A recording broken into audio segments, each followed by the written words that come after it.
For the record, once again, we stipulate that the tape recording of this deposition can be viewed exclusively and solely for the purpose of counsel preparation.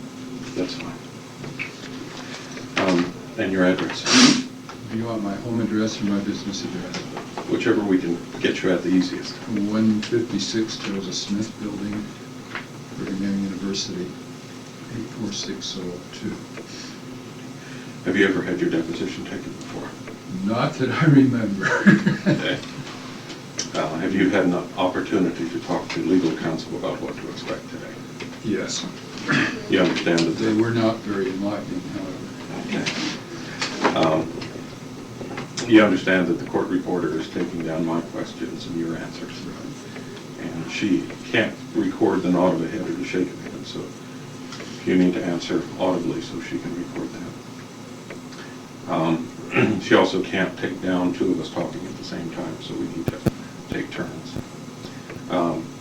If there's a question that I ask that you don't understand, simply tell me that. My purpose is not to try and confuse you, but simply to elicit information from you. Once we're done today, the court reporter will transcribe questions and answers into a booklet form. They'll have an opportunity to look at that, make any corrections that are necessary. We'll sign that in front of the notary public, and that will be filed with the court. We can use that in the court proceeding, or if this matter comes to trial, we can use that either to show what your testimony was today, or if you say something different at the time of trial, to bring that to the court's attention that you changed your testimony between now and the time of trial. Do you understand that?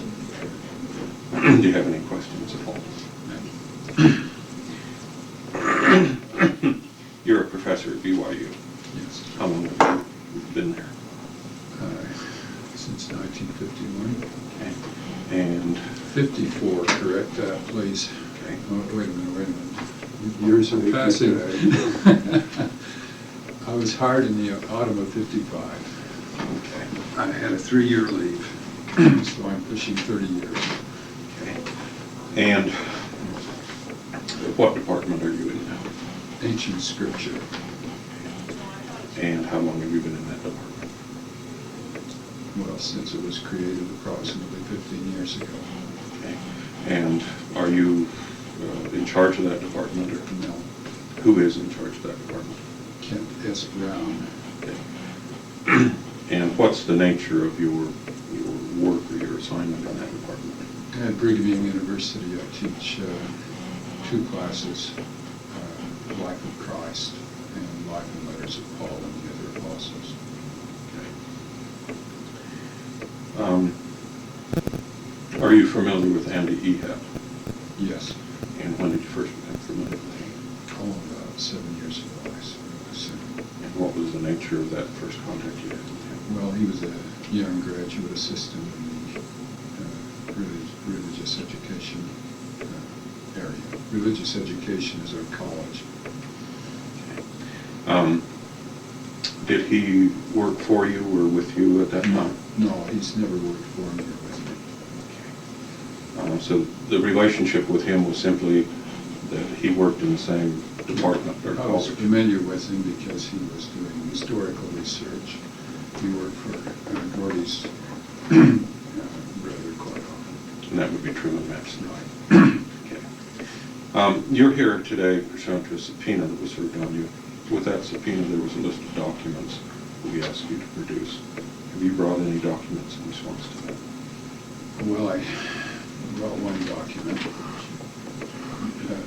I suppose I gave Pam one document, which is the Tanner's publication. That was not relevant to the court case, in my opinion. But the other document I brought is a document that he had gave to me. And Do where you want is me it? to describe it? Yeah. Could I see it? Yes.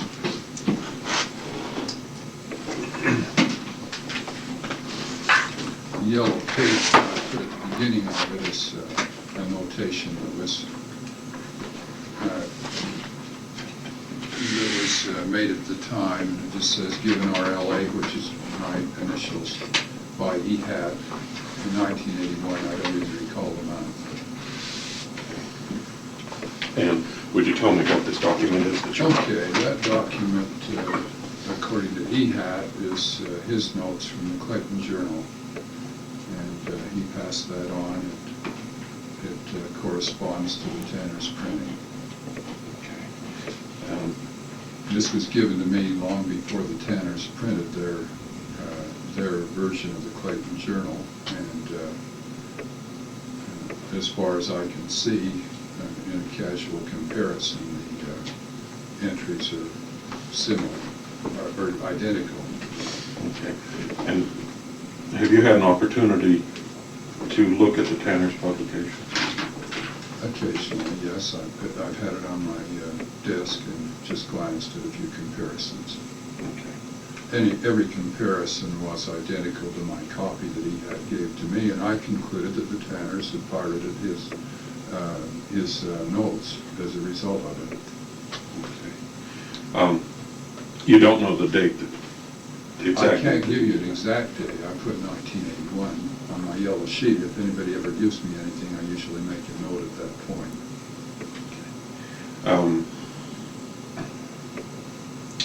Do you have any recollection as to the time in 81? No, I can't go beyond my note. Okay. That note was prepared when he gave it to you? Yes, I assume it was, because that's my practice now, because that's my memory. Okay. What were the circumstances that he gave this to you? He simply said that he had been working well, wait a minute, let me back up. He simply said that he had been working in the area and felt that I should have this information. Okay.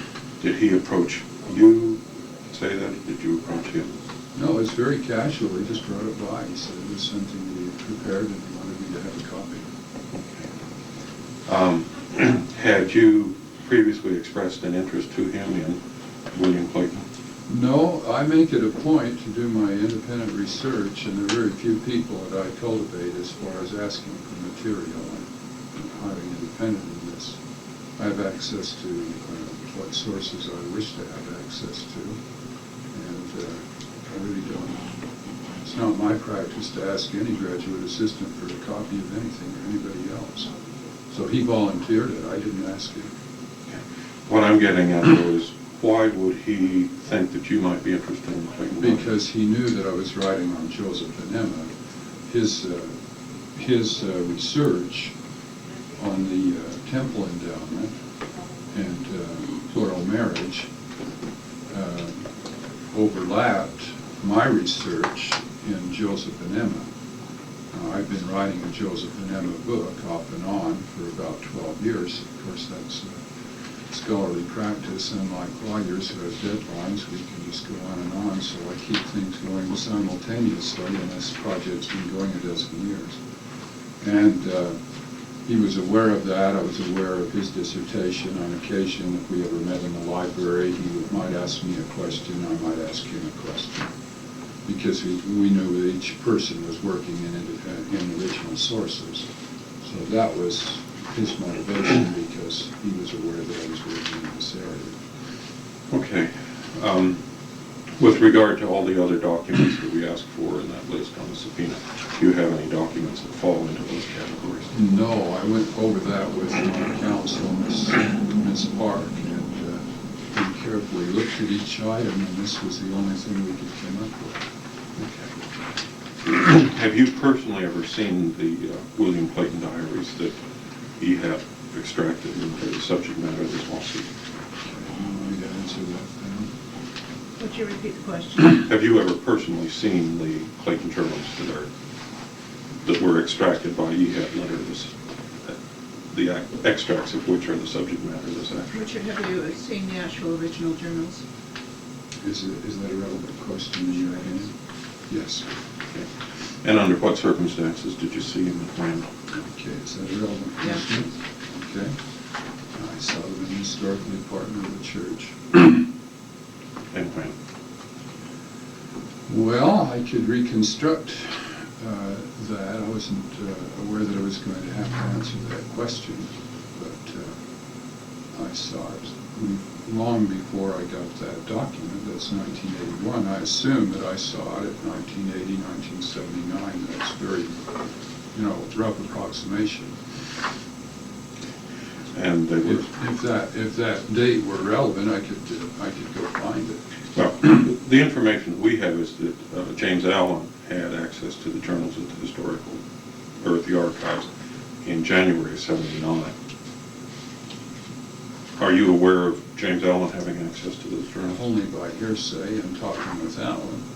And in trying to pin down that date, would you have had access to them before or after James Allen? Because after I heard that Allen had access, then I applied for my permission.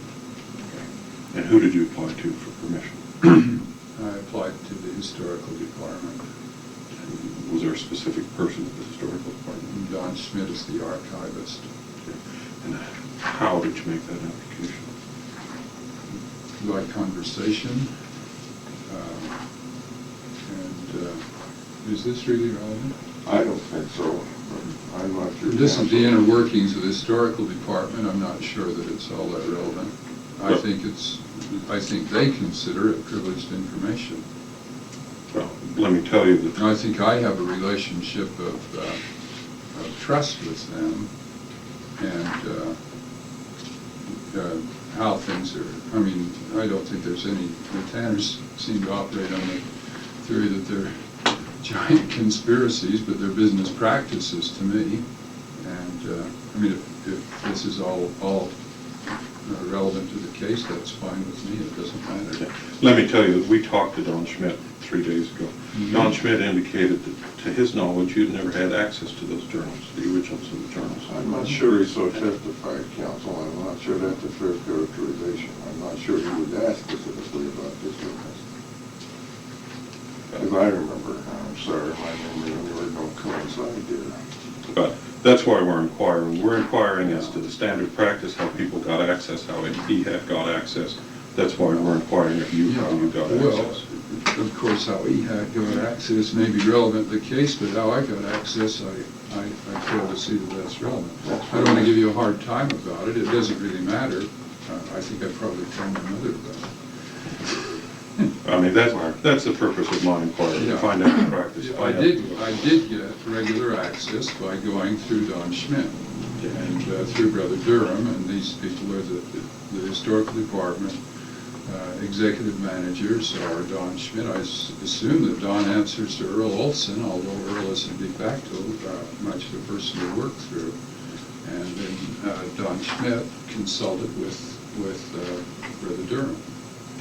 And that's the ultimate authority of the historical department. That's open knowledge. Okay. Is there any written documentation as to you being authorized to see those journals? No, I don't think so.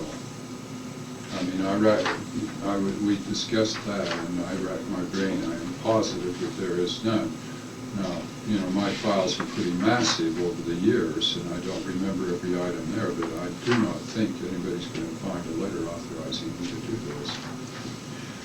Again, I'd indicate that when Don Schmidt was here, he had a letter which authorized James Allen to have access. And we inquired of him as to whether or not there was any written documentation for anybody else to access. And he indicated no.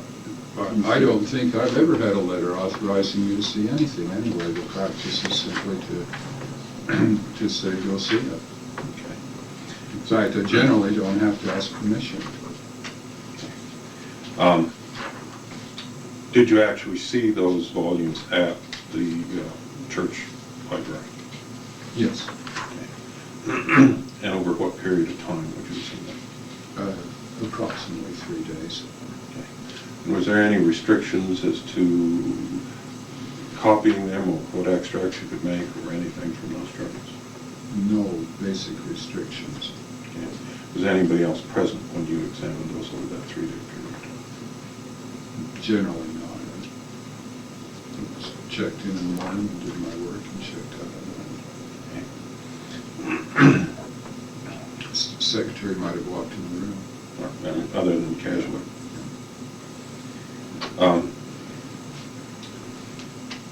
And generally, what was the nature of the notes that you took from those journals? See, this is where I question that question. That's why I say generally. I'm not into specific things. Was it related to the book that you're writing?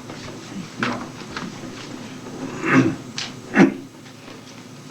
Those notes that you've taken from those journals, did you ever give Andy Ehat access to those notes? Is that a relevant question? I think so. I'm not your counsel. Go ahead and answer and explain the circumstances.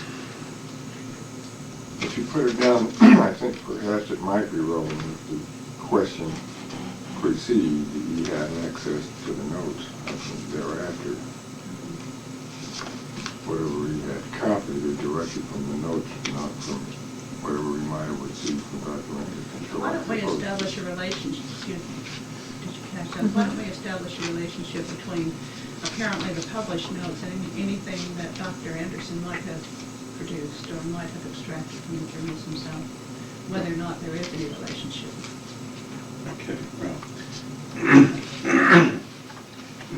My question that I ask you can simply be answered yes or no. Have you ever let Andy Ehat see your notes? I don't think that it can be answered yes or no. That's why I personally don't like the road of that question, because the question to me of your case is whether you copied the Ehat, whether the Tanners have copied the Ehat notes. My notes are not in question. Well, yesterday. My research notes are my own work product, and nobody's even concerned with that in the case I've seen. We are, and let me tell you why. Noel Reynolds, we talked to him 2 days ago. He brought with him a note in his investigation of the Ehat thing. That note suggests that Andy Ehat combined notes, and then a notation, Nuttall, Anderson, Allen, Church Archives, unofficially. And we're trying to find out if Andrew Ehat's notes that you brought with you, are in fact some sort of a combination of notes from other people, or exactly what went on. And there's an indication here that somehow Andy Ehat combined notes, and there's the name Anderson. All right. No. Before you answer that, let me further establish the record to say that when asked about those annotations made by Noel Reynolds, Dr. Reynolds said he did not know whether he got that information from Ehat. He did not know what it meant. He did not even know that it related to the Clayton journal entity. He could not, in effect, say he did not know who Nuttall was. He wasn't certain whether the Anderson was you. He presumed the Allen was Dr. Reynolds. He did not, in effect, make any such allusion that these notes were a combination from those earlier sources. And I think I want to register an objection to say, if you're asking this witness to indicate either where he got those notes that he now has of his own, or with whom he shared them, that's beyond the scope of this trial, in my view. If you want to ask this particular witness what Ehat did by way of amalgamation, this witness is incompetent to answer that question, because he isn't, unless you ask him if there was a conversation with Ehat and would Ehat admitted such a thing, he would be nothing more than speculating as to what Ehat did or how Ehat got his notes. I further want the record to show that Ehat himself has already explicitly testified where he got those notes, when, and from what source, and that has been corroborated by Don Smith. I just want that information. Now that we've all talked and recorded this stuff, I still get to go back and ask you those questions. All right. Mr. Barnett, let me interpose and say, would it be better if we ask it this way? At the time that you received the notes from Andy Ehat, had he at any time, to your knowledge, had access to any extract you made from the Tanner diary? Could the question be asked that way? Sure. Clayton diary. Unqualified, no. Okay. Does that satisfy you? He had absolutely no access to any of my notes at the time that he gave me the materials in that green notebook. Or thereafter. wasn't the question. Okay, but obviously Mr. Mattson and I are both interested in thereafter. After he gave you those notes, did he then have access to some of your research materials? I would ask the relevance of that.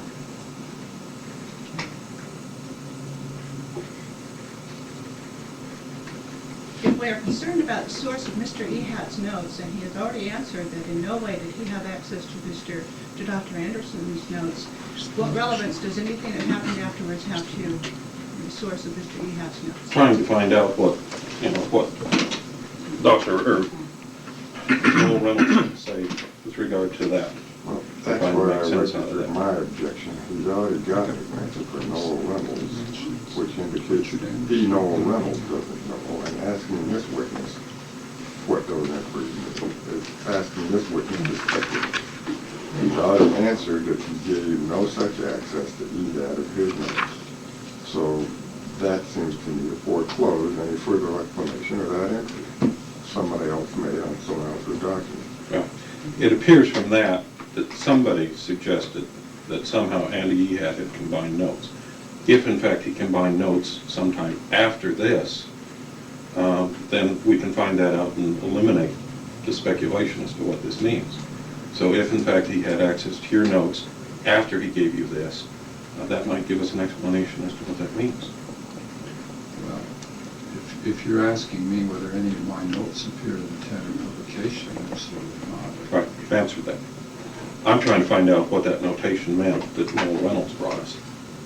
I don't know anything about that. I don't even know the process that Andy used to get the green notebook. I'm curious on the deposition, just as a personal matter, but I have never asked Ehat where he got that material. Okay. Are you And aware? I know that he didn't get it from me because I had never shared a thing with him until he gave me that notebook. Mr. Byron, I don't think he's competent to answer why Dr. Reynolds wrote something down in his notes. I haven't asked him that, and I don't intend to ask him that. I think you're trying to get him to explain Dr. Reynolds' notes and his notations. No, I'm trying to ask whether or not he shared his research notes with Andy Ehat. And you have never yet established why it is relevant. And I will challenge it on that one. Okay, you can instruct me not to answer. I'll instruct you not to answer that question. Okay. Why don't you read the question back so that we know exactly what we're refusing to answer. Okay, just take me a second here.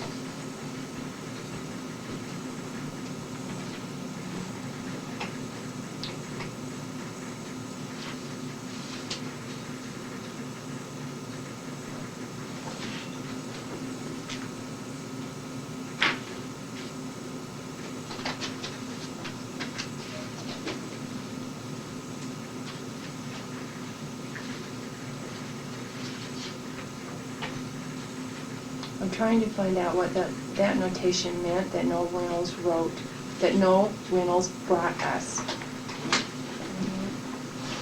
Why don't, let me rephrase it and set it up right. I guess. Okay, sorry. Dr. Anderson, I would like to make some inquiries of you as to the access that Andy Ehat had to any research notes that you had with regard to Clayton diaries after 1981, when he gave you, when Andy Ehat gave you the extracts that he had from the Clayton diaries. My inquiry, as I say, is to whether or not you shared your research notes with him and whether or not he was allowed to make extracts from your research notes. If I was to place such a question before you, would you answer it? I instruct him to say no. No. Okay. You understand the question? If I were to ask you if you shared those research notes with anybody else, with James Allen, with Lyndon Cook, or anyone else during that same period of time, What time period, counsel? after Andy Ehat gave you that green notebook sometime in 1981. Again, I instruct him not to answer that. I object on the grounds of relevance. I think we're dealing with a time period. There is the identity between the 1981 notes of Ehat and the notes that the Tanners have published, anything that happened beyond that period, it seems to me, is irrelevant. And Dr. Anderson, I assume you're going to take the advice of your counsel? Yes. Okay. Apparently, you also do have some personal notes and extracts that you've taken from the Clayton diaries. Yes, I guess that's obvious. Okay. We requested that you bring those pursuant to that subpoena. We would have objected to them being furnished as being within the scope of the order previously entered by Judge Christensen. Did you realize when you received that subpoena that we were asking for you to bring those notes? I think one of the categories seemed to cover it. And why did you not bring them today? Because I don't think my private notes are relevant to this case. I should add that in making the objection I just did, I did not do it in conference with Dr. Anderson. That would have been our position, since I am just learning today for the first time he has such notes.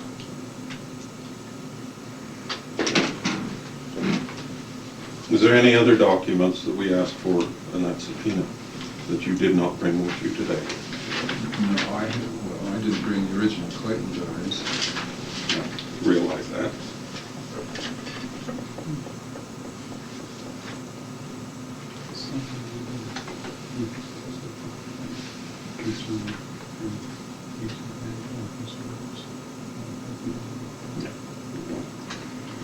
I don't think there's a category that says that even fit my notes. Do you think there is? I think it's an academic point, but I'm not sure. Oh, yeah, any notes, comments, extracts you made from the Clayton diaries. And Ms. Park and I specifically talked about that. Is there any other documents other than your notes from the Clayton diary that you didn't bring that were covered or might have been covered in the attached list? No, nothing. There's nothing that I know on that list that I have that I could even bring outside of the green document that he gave to me that I've already brought, and my notes, which I didn't bring. When you gained access to the Clayton diary and made the extracts that you did you discuss with Don Schmidt or with anybody else publishing your notes or extracts from your notes in any documents? No. Do you know if there's any standard policy or practice with the LDS Church Library and Archives with regard to the right to somebody, the right to, for a scholar to publish from notes taken from a journal such as the Clayton Journal? Why don't you rephrase the question? I'm not sure I'm getting Excuse me, he is asking about some sort of standard procedure or policy that you know the church has.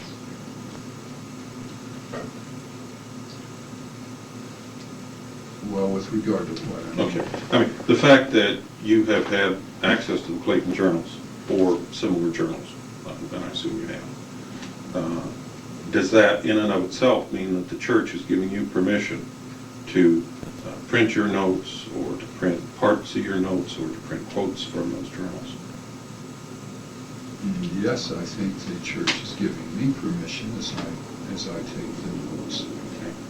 Is there any kind of a written policy? You know, I don't think if you're asking that it become a part of the public domain, I think the answer is no. It's my work product. As a scholar, the permission goes to me. Okay. And exactly what is the permission that The permission is the utilization of the notes and historical projects that I'm working on. Okay. And have you ever received any kind of permission to that effect in writing from the church library or archives when you've had access to historical documents? No, I have never had written permission. I have oral permission. I have discussed oral permission. The oral permission is for me to work to publish with regard to my own research projects. The permission of Ehat would go for his own research projects, and I think that's what he's alleging, is that he's damaging damaged because other people are utilizing his research. And that's basically the ground of my objection to some of the questions. My research is my work product, and it's my profession. It's my professional livelihood. Okay. But my inquiry, though, is just to the nature of what permission was given to you or would be given to you or another scholar by the church when they say you can have access to, for instance, the Clayton Journals. And you say you have oral permission to do that. Do you mean oral permission to simply look at them and make extracts from them? Or did you get specific oral permission saying you can publish those in your books?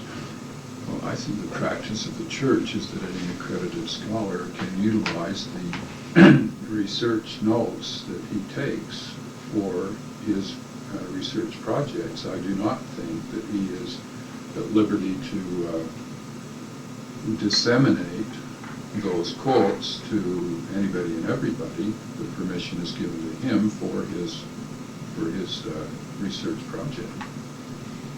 Okay. I think that your question you're asking me, that I think you're asking me, the permission to examine the document is permission to publish, according to the judgment of the scholar utilizing the document. Okay. Has anybody ever said that specifically to you in the church archives and church life? I think that's the practice of the archives with regard to accredited historians, yes. Okay. But my inquiry is whether or not you have inferred that or somebody has specifically told you that. It is the practice, and somebody has specifically told me yes. Okay. Who would that Don have Schmidt. been? When would that have been? That would have been on a number of conversations. Also, Earl Olson, prior to that time. Also other people. Okay. And does that permission go to taking extensive quotes, copying 4 or 5 pages of a diary and printing that verbatim, or does that go to making quotes using a sentence or a paragraph in scholarly publications? I think that's in the judgment of the scholar.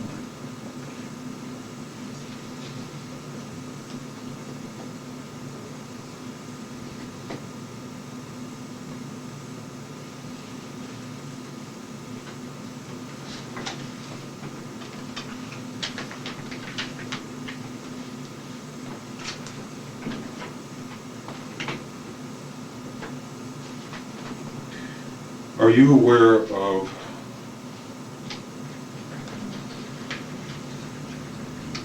well, let me back up. You indicated that you had seen the original Clayton diaries. Correct. Have you ever seen a typescript of the Clayton diaries? No, outside of that green notebook, which is not a complete typescript. I didn't realize what it's not a I say I have not seen any typescript except the content of the green notebook, which is not a complete typescript. Have you ever heard that there is a typescript of the Clayton journals? No.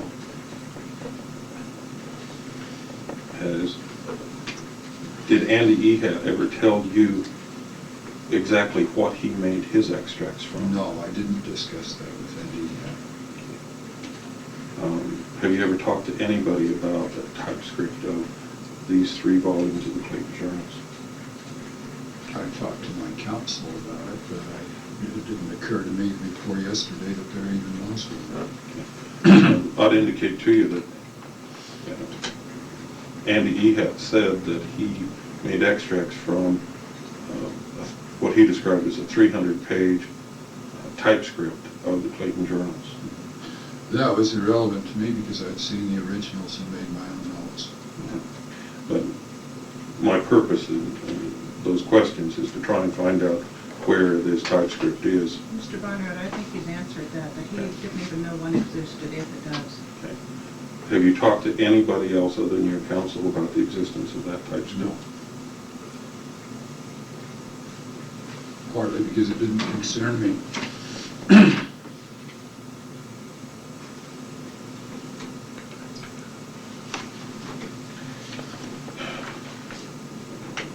Andy Ehat gave you that green notebook in 1981, did you give him anything in return, or did he ask anything in return?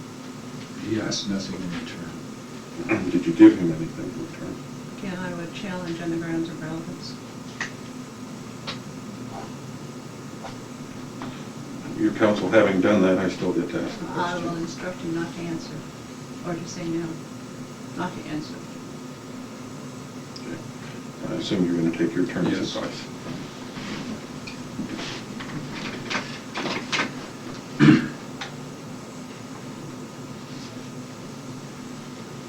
When Andy had gave you those notes, did he put any restrictions on what you could do with them?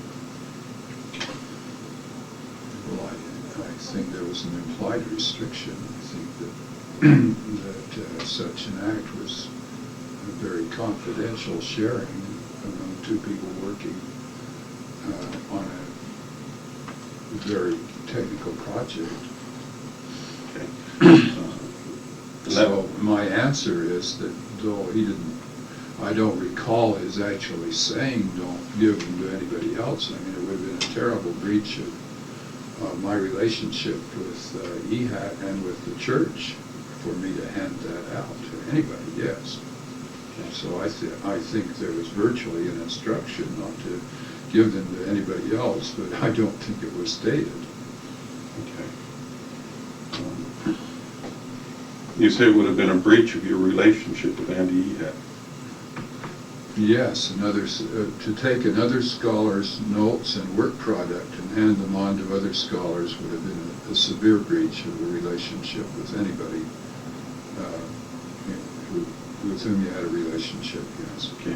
At the time he handed you those notes, would you tell me exactly what your relationship was with him? My relationship was that of one scholar to another scholar. I respected Ehat as a very careful scholar in the field of late novel work, and he had access to many original documents, and whatever information I would get from Ehat would be privy to Ehat. And my work, he gave that to me certainly within the bounds of that relationship. After he gave you those notes... Can I add one other Sure. thing? My relationship also was sort of distant as a professor to a graduate student, and a graduate student doing a dissertation is judged by the information that he is able to research, and it would have been a damage to his work if I had given that information to anybody else, because it was information that he had acquired by his own industry. And so I think that it would have been a financial damage to him as well as a personal damage to him to share that information with others. Do you know any historian or scholar whose last name is Nuttall? No. At any time since Andy Ehat gave you those notes in '81, have you allowed anybody else to see those notes? No, those have been sitting on my shelf in my personal study, which has been locked at all times. I have never even shown them to anybody else.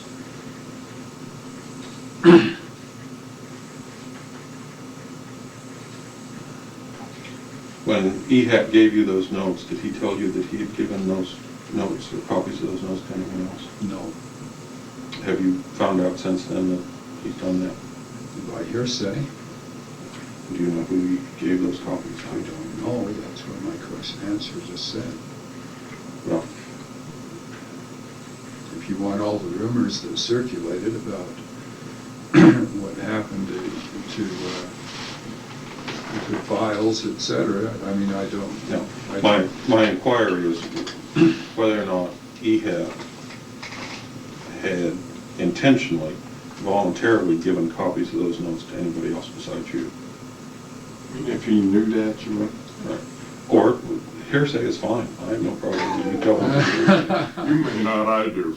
It may not be admissible when we go to court, but I can inquire as to Well, what you... I can tell you that Ehat was very disturbed about people who had copies that he had not given things to. Right, that's the basis of the lawsuit. That's right.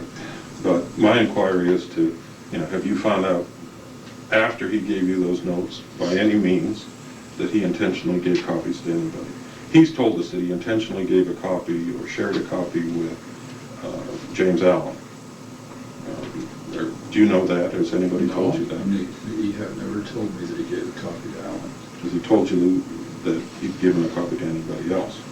No, he's not told me anything. Okay. And have you, by any other means, found out that he, or heard that he... I heard rumors that a copy was stolen from an office at BYU. Okay. Do you understand my question? Your question is whether I know whether Ehat gave copies to other people. Right. Intentionally and voluntarily. And you've told me that Ehat never told you I'm that. surprised that he gave a copy to Allen. But Allen was his major professor, I can understand that. He worked with, I think, a very limited group of people who were senior professors working in the field of novice studies and Joseph Smith studies. And to me, it's inconceivable that he would have given that except to those professors with whom he had a relationship, a research relationship or a student-professor relationship. Are you aware that he... And every one of those professors would be under strict professional courtesy and in no way, shape, or form even to discuss that he gave the material to them, let alone share it with other people. So if you're asking me did he indiscriminately give copies, absolutely not. It's an inconceivable position for him to be taking. Okay. There's some indication that Truman Matson may have been given a copy. Well, I wouldn't know a thing about that. Okay. Do you know of anybody else being given a copy voluntarily? No. Whoever, I can assume at the outset, whoever was given a copy, it would have been a very small group. Okay. Yeah, that's fine. But my As far as I knew, it was Ehat and me. Okay. Since then, since he gave it to you, have you heard rumors or hearsay that he voluntarily gave copies to anybody else? Apparently you'd heard that he'd given them to Allen. Have you heard Well, I that? just heard it. yourselves? Yeah. Right. That's the first copy I'd known outside of the copy that came to me, and by hearsay, I heard that he had given.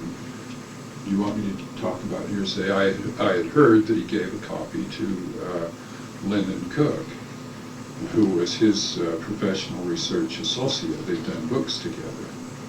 And I had heard that it was out of Cook's office that the copy was stolen that eventually got into the Tanner's hands. Okay. And have you heard that he had given it to anybody else besides No, Cook? no.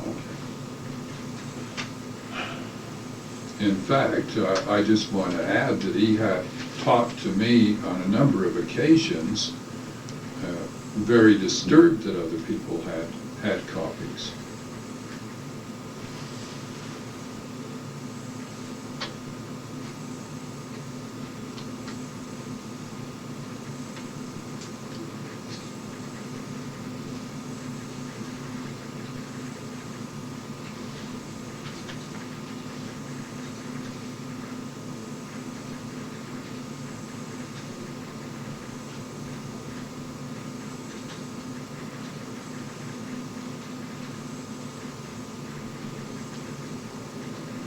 Did he ever tell you some of the pages in that green volume that he gave you in 1981, some of the pages in there were from James Allen? In this volume? Yes. He indicated in his deposition that 10 or 12 pages in that volume were copies from notes that Allen had taken. I didn't know that. And is today the first time that you heard anything to that effect? Yes.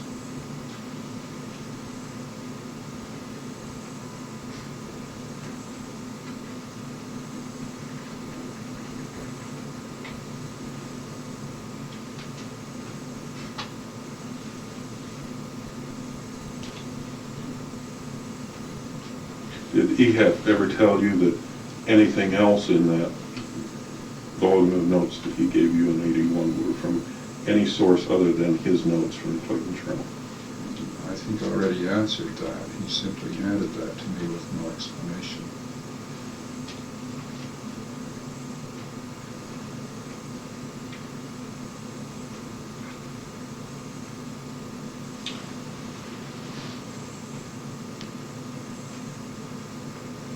Did Ehat ever tell you on how many occasions he had access to the Clayton journals to make his extract? He never told me that he did have access to the Clayton journals. I assumed that he did. Only because I got notes from the Clayton journal. Are you aware of any microfilm or copies of the Clayton journals in existence anywhere? How that's relevant. But my, Well, I'm not aware of a microfilm. In fact, I'm quite certain there is none. Okay. Are you aware of any kind of I am not aware of anything that we haven't talked about. What's on the table, what the tenors have published, and what you say exists as a typescript. I've seen nothing in the Clayton journals except really that I have utilized, except the journals themselves. do you know if the Clayton journals, those 3 volumes that you looked at, were ever in the possession or control of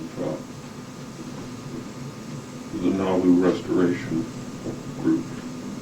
I'm very sure that they're not. I can't say that they never have been.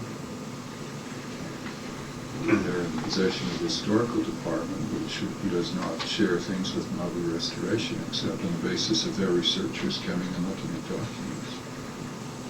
So the custody of those journals, as far as I know, is and always has been in the historical, within the department of the church, custody of the church. Do you know if there's ever been a microfilm or copies of those journals in the possession of Nauvoo Restoration? I don't know whether there has any. I would be amazed if there was. Do you know whether a fellow named, well, do you know who T. Edgar Lyon was? Yes, I knew T. Edgar Lyon very well. Do you know if he ever had access to these volumes of the Clayton journals? Nothing he ever stated to me ever implied that.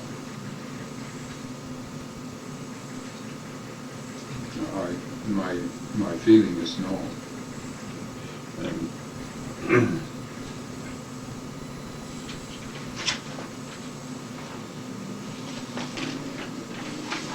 did Ehat ever discuss with you trading historical material such as the Clayton journals with anybody else? No, that I have been very careful over the years not to trade typescripts and so on, and we never had a discussion of that. I never had any arrangement like that with Ehat, and he simply gave this to me as a courtesy because he knew the original was inaccessible or difficult to get at.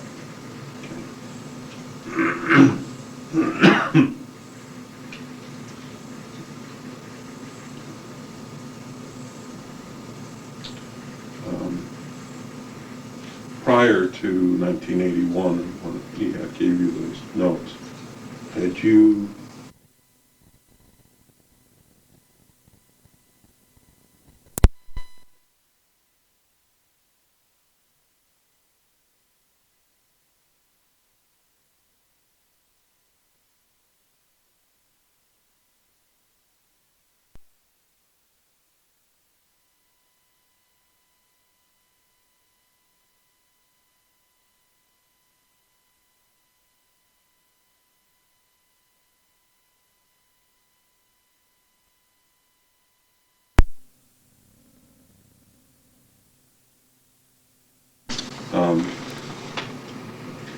In fact, I hadn't even told anybody that I had the notice.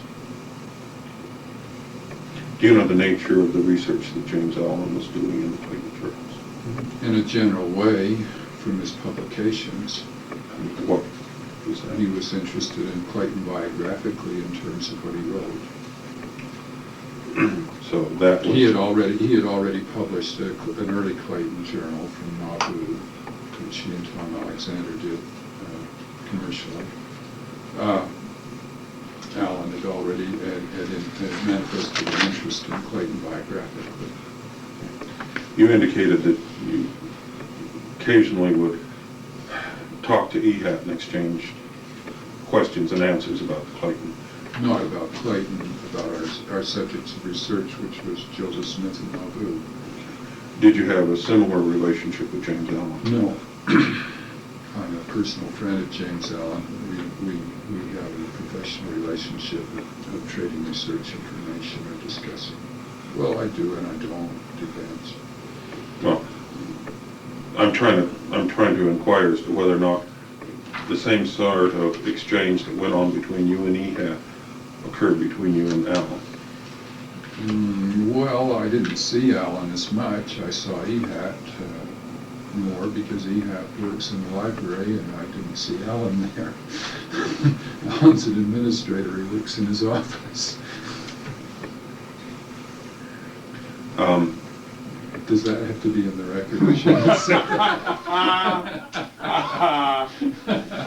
say it doesn't have to be disclosed to Jim, please. You don't have to let him read it. If you want to exit out, it wasn't a part of the question.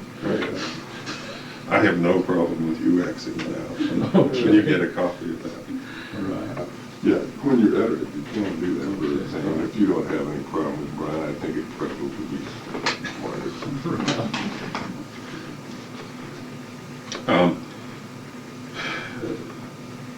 Have you received any information from any source at all to the effect that Ehat was involved in trading historical documents with other people?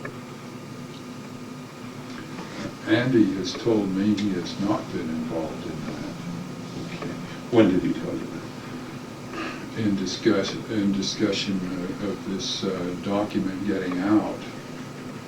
Okay, so that would have been when? When was he trying to recover all of these lost copies? A year ago? A year and a half ago? Yeah, the information we had probably would have been the fall or December of '81. I just want to say that Andy's permission to work in the historical department is strictly contingent upon his professionalism in not sharing material. And he would not do that. I mean, he would be cutting himself off at the pockets as a scholar if he went out and indiscriminately gave information everywhere else. So in no way can I believe that Andy Ehat freely and indiscriminately gave copies out. I know he wouldn't do it.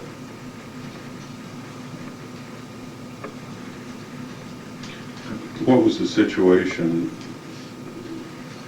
when he told you that he was not into that kind of trading? You say that it was after the lawsuit, after the distribution. How did it come up and under what circumstances did he tell you? Well, I don't remember exactly the conversations, but I simply remember that he said he discussed an abhorrence of the fact that so many things were circulating, and he did not want to be a party to that. I mean, you can go to the underground bookstores and buy this, that, and the other, and he simply said he wasn't a part of that process. I mean, it was a very general thing. I can't really go further because I'm only describing my generalization of his attitude rather than what he said. I can't recover in my mind what he said.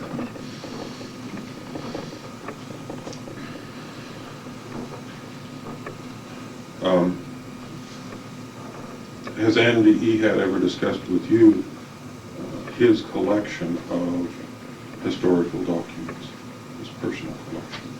No. Could I just add that what I've said about his relationship with the historical department would be the same as would be the same with respect to any library of documents in the whole country. If I work in Yale Library, it's up to me to utilize my research relevant to my purposes and not type out copies and give to everybody else. So, I really feel that we're talking about an accepted and defined professional standard for a scholar to use the research he does in documents for his own work and not disseminate the documents.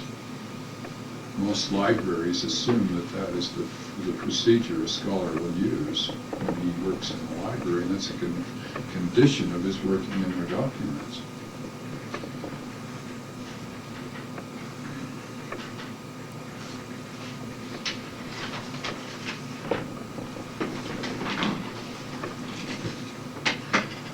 Okay, why don't we take a short break and think of some more questions? I think I'm supposed to be in mind.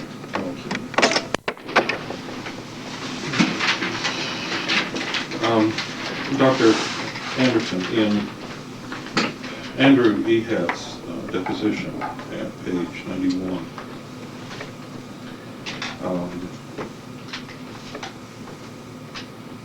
he said, I, Andrew Ehat, was the first to inform him, you, of their availability. He made inquiries, and from what I understand, he also saw the original diaries. That was in answer to my questions as to Andrew Ehat sharing his notes with you.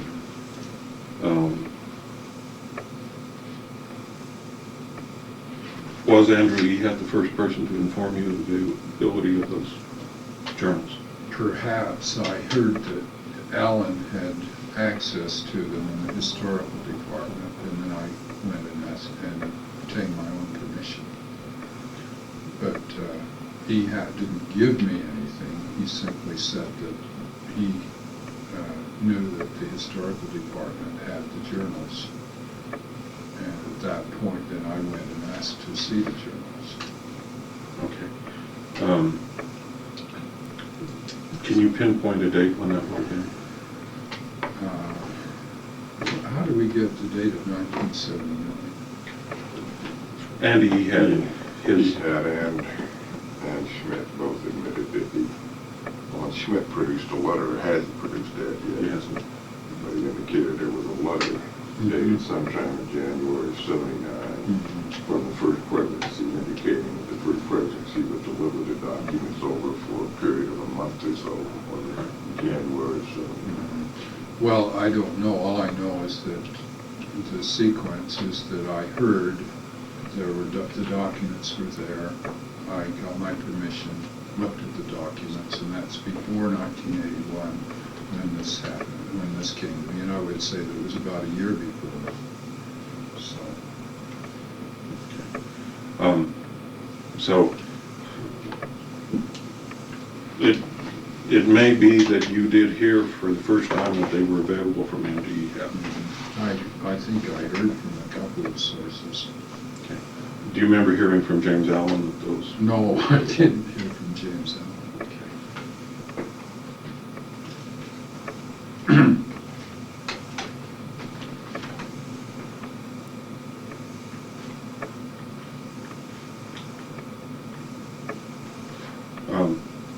Why were you so emphatic that you didn't hear from James Allen? Because well, I'm not sure emphatic is a proper characterization, counsel, but I think you had your answer. I don't know that this witness has to explain. Repeat your question. Well, I inquired of you a moment ago whether or not you heard from James Allen that the Clayton journals were available in the historical library, and you indicated no, and cold record just recites the word no, but I noted in your answer that there was some emphasis beyond a simple no that you didn't hear from James Allen. Well, I don't know the council's yeah. subjective view as to, I think it's up to the judge and the jury to determine the demeanor of witnesses on stand counsel rather than deposing attorneys. But I think you have your answer. I suspect there is no. Well, I think I- private yeah, reasons the yeah. the party has for giving his answer. I don't know. No, I think, Discovery. you know, I think what you're detecting is the isolation of scholars on a project. I mean, Alan is working on that project, and he's not really sharing that information with others. And so because Alan is a scholar working on Clayton, probably he had an interest not to tell me, so that's why I smiled. And that, is that, can we call it a competition between scholars? Well, they're working with they're working with a product which they are anxious to get to themselves, and I think that would characterize Alan's work. It would also characterize Ehat's work and be the reason why I say he doesn't want to publicize everything to the world. He wants to publish it in his scholarly articles.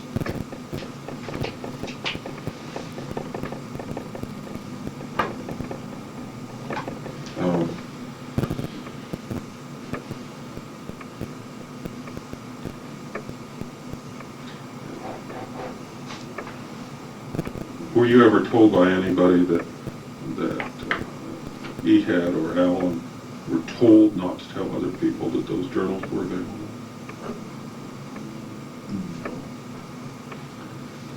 Professional practice again.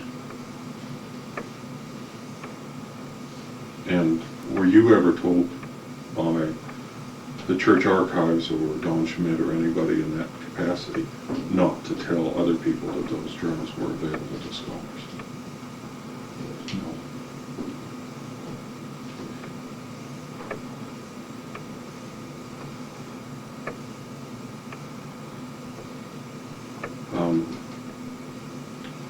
Can you tell me who the other sources of the information that the journals were available at the Historical Society would have been besides Andrew Ehat? No, I remember. Well, I remember two people. Ehat making a comment, and I also remember other friends. It's sort of vague in my mind what they said, but I have the impression that it wasn't Ehat alone. He might have been there first, as he said.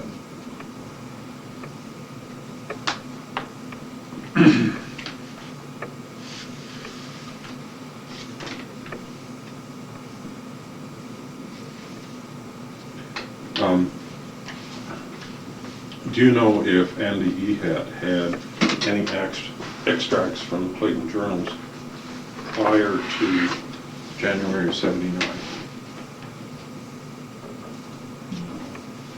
And did you have any extracts from the Clayton journals prior to January of '79? Oh, well, no. When you say extracts, they're published extracts From the Clayton Journal. the three, we're talking about the 3 volumes, 1842 to 1845. That's right. But the history of the church actually incorporates the Clayton Journal. I mean, anybody who's a good student of the history of the church can see that it's constructed out of certain sources.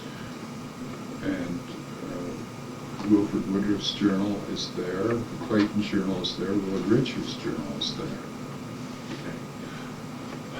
And that's in the published work? That's in the published work, yes. Okay. Other than that published work, No. you didn't have any extracts prior to '79? Not to my knowledge. There may have been some extracts of the journal in documents. We had been working in Joseph F. Smith's affidavit books,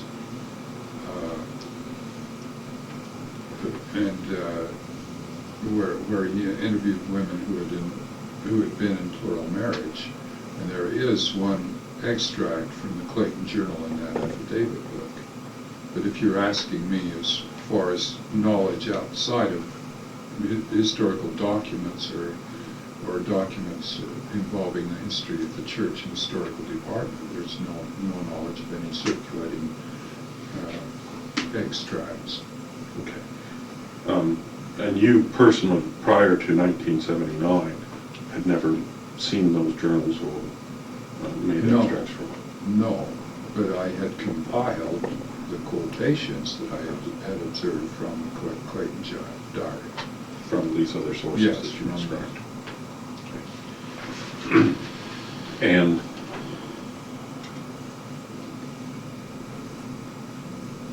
those extracts that you've compiled, do you know, had you ever given those or shown those to Andy Ehat? No.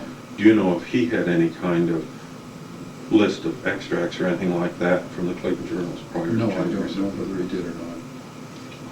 You indicated that you've had an opportunity to compare the volume that you brought today with the Tanner's publication. It was very cursory, but I just made the, yes, I did make And a comparison. where did you get that copy of the Tanner's publication? I think I sent to the Tanners and paid the money, and they sent it in an envelope. Okay. With regard to the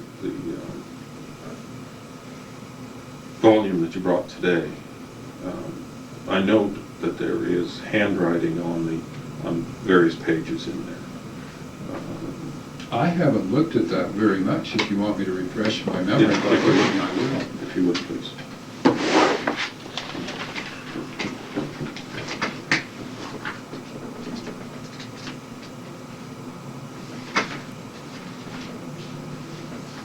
Well, the only handwriting I see is Xeroxed handwriting.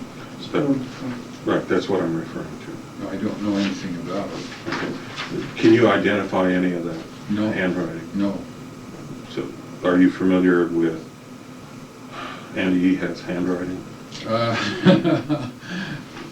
think I'm the preoccupied professor type, and I have to go look at handwriting. I don't remember it very well. Okay.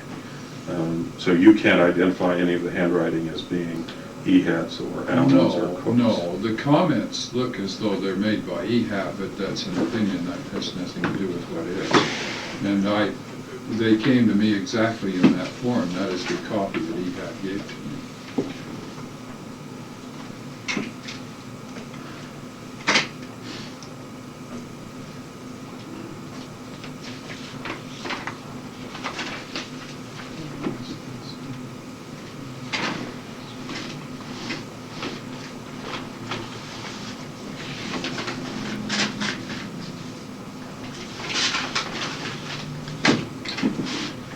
Do you know whether or not any copies of documents or microfilms of documents were ever stolen or improperly taken from the Nauvoo restoration? No, I know nothing about Nauvoo restoration and celebrations. Do you know a person named David Martin? I have heard of him, yes. And what have you heard of him? Well, I've read his publications, and I think I wrote to him once when he still lived in the Midwest. I've lost touch with him. I have not had any direct contact for 4 years. Do you know? I didn't write to him. He wrote to me, and I answered one of his letters. Do you know of any relationship between David Martin and Andy Ehat? I doubt whether there is one, but I don't know. Do you know whether or not Ehat and David Martin have ever exchanged historical No. documents? I doubt it. Do you know a person named Guy Potter? Yes, And how do you know Guy Potter? because he was a student at BYU for a while. And do you know whether or not Andy Ehat and Guy Potter have ever exchanged historical documents? Well, I don't think so, because I don't think Guy still lives in this area. My impression is that he lives in LA. But while he was a student at BYU, do you know of any exchanges of documents? I very much doubt it. I've never seen Guy Potter and Andrew Ehat in the same proximity, but I feel that Guy left BYU before Andrew Ehat really was there. Do you know a person named Steve Jackson? No? Do you know a person named Nancy Matthews? Who? Nancy Matthews. Negative.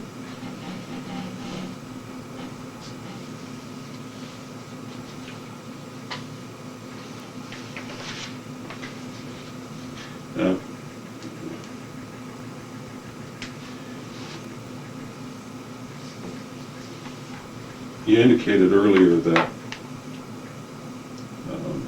it would be a breach of Andrew Ehat's scholarly ethic, for lack of a better word, for him to make extracts of the Clayton Journal and indiscriminately distribute them. Yeah, professional practice is another word. It would be a breach. Realizing that, do you know of any documents that Andrew Ehat distributed to anybody besides his extracts from the Clayton Journals in a reasonable and appropriate scholarly manner? By that I'm saying, are you aware of him ever giving documents like this to any other appropriate scholars? No, I know nothing about what he gave to other scholars. Okay, I'm done.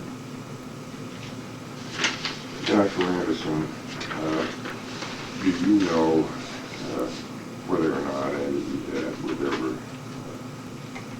involved with research between Madsen? Yes, I do know that he was involved with him. Do you know whether Truman Madsen has been doing research in the novel with Joseph Smith and William Clayton type areas? Yes, Truman is very deeply interested in the biography of Joseph Smith and all documents that pertain to it, and he had sponsored Ehat's work in the words of Joseph Smith, which is the book that Ehat and Cook published. Are you aware, you indicated that Lyndon Cook was his research associate. What relationship did Cook and Ehat have with regard to the book you just mentioned? Well, they were co-authors. I had the same relationship with Cook that I had with Ehat, only on a more intense level, because Cook at one time was my graduate assistant. He was a very bright scholar, is a very bright scholar, and they had cooperated in putting together the discourses of Joseph Smith, which I could add as a very excellent book. And they are limited to the novel period, I believe, correct, in that one? Yes, they're limited to the speeches that Joseph Smith gave in Nauvoo, and those speeches came from the journals, like Clayton's journals, of those who heard Joseph Smith in Nauvoo. And recorded. Yes, right. Have you ever served as a supervisor on a master's, thesis and master's committee or otherwise with Andrew Ehat? No, his work was in the Department of History, and I am in the so-called College of Religious Education. With regard to your reference to the fact that access is tantamount to permission to publish, as you were explaining earlier, within that professional ethic routine, have you in fact published yourself items that you have obtained by way of access either through the Church Archives or the Office of the First Presidency involved or otherwise, that has later been published in books or other form? Yes, yes. And in each of those instances, have you had to get any kind of written permission so to do? None. And have you ever had dissatisfaction from any church official thereafter over something you may or may not have printed? No, I've never been challenged on publishing any document. A good deal of what I publish has never been published before, and no one has ever criticized that. And have you ever had access denied before so publishing? No, subsequent access to church restricted documents. no, Or library restricted documents. no, I have not been denied access. Is that the same, would that same standard apply to other restricted collections of other libraries or documents or entities outside of the LDS Church? Yeah, yes, it would. Often when a copy is given by a library, they will say you have permission to use this for scholarly research, but not for publication without permission. But that's not a rule. I mean, it's, you know, sort of like business practice. It's not really a rule that's operative. When a scholar gets his information, he has the right to publish it de facto. And have you ever seen documents in the church archives, the LDS Church, that have such a stamp right on them saying literary rights are reserved by the historical department that can only be reproduced with permission? I think there is that stamp, a stamp like that, which is put on some Xerox material. I'm not sure. That's a very common type of stamp that's put on, but it's not very common to enforce that rule. But that reserves to the entity the right so to do as it may choose with their mind. Well, yes, that's the attempt. And that puts you as a scholar on notice that perhaps Did I publish at my own risk? That's right. that's all. The RLDS Church has that stamp. I'm not sure whether we've used that. In the library, the one, No, I'm talking about the LDS Historical Department. they had such a stamp, you don't know whether. No, they have that kind of a stamp at the RLDS library. They're more legalistic, I think. The RLDS library is more than the LDS. Yeah, I think that they actually do say that permission to publish is restricted, but I'm not sure that's big. But it's not very it's not common in the LDS library to apply that standard at all. In fact, I don't know anybody who operates with it. So, Do you have any questions now? I have some questions. Thank you. Okay. now, do you want to reproduce that or I'll take it back with you? Yeah, that's fine. Did you say RLDS library? Yes. Our, O-U-R? Or reorganize. Reorganized Latter-day Saints, so just RLDS. four caps, RLDS, right, I'm sorry. With my Western draw, you can't